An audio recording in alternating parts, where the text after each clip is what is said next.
tough to recover from that when you expect to shut out the other team? I think it's frustrating, especially since you're preparing all week to try and shut a team out.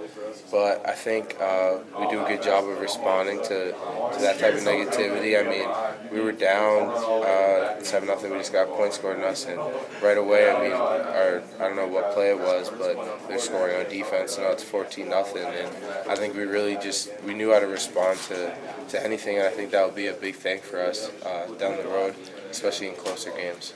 In that game, you gave up 195 yards in just the first quarter. I think 130 after that, and 70 was on one play. Mm-hmm. What was sort of the difference after that first quarter? I think it's just corrections on the sidelines, making sure we're running things correctly. I mean, we play really aggressive defense, so big plays are going to happen. The way that you get rid of them is just making sure that you're playing with great technique and doing exactly what your job is supposed to be. And I think that's the biggest part of preventing those big plays, which is a goal for us every week. You used to talk about the corrections. Is that coach fixing your technique in the middle of the game, or are you adjusting schematically? Mostly schematically.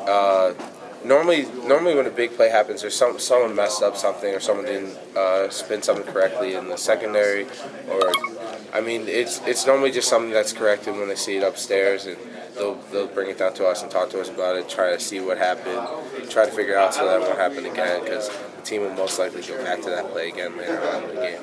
Is it different, those corrections happening with, you got now third different defense coordinator in 3 years, is it different the way he handles them in game? I mean, are they quicker or more correct? I think it is a little bit more different.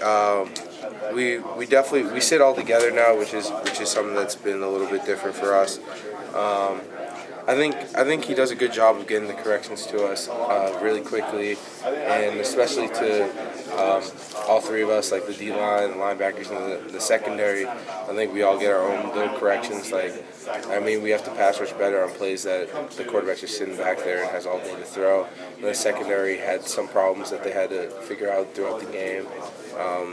But I mean, it's nothing that we haven't seen in practice, and nothing that's not correctable. What was the biggest adjustment at halftime? I think just figuring out how we're spinning things as far as a secondary and safety and quarterback. Just communication, I think, is big for us. I think we lacked a little bit of communication throughout the game, but I think it's something that we can definitely fix. You said Brown has you guys all sit together at halftime, and that's news? Well, yeah. I mean, it's a little bit new. Yeah, it's a little bit different on the sidelines. I feel like there's a lot more cohesiveness between the ones and people that are in the game, and I think it really helps us a lot because we're talking a lot during our breaks, and you make sure that we're paying attention and not trying to look to see what the offense is doing, which can definitely be a problem at times, especially for young guys. As opposed to sitting with your position groups, yeah, being kind of on islands in that way. Yeah.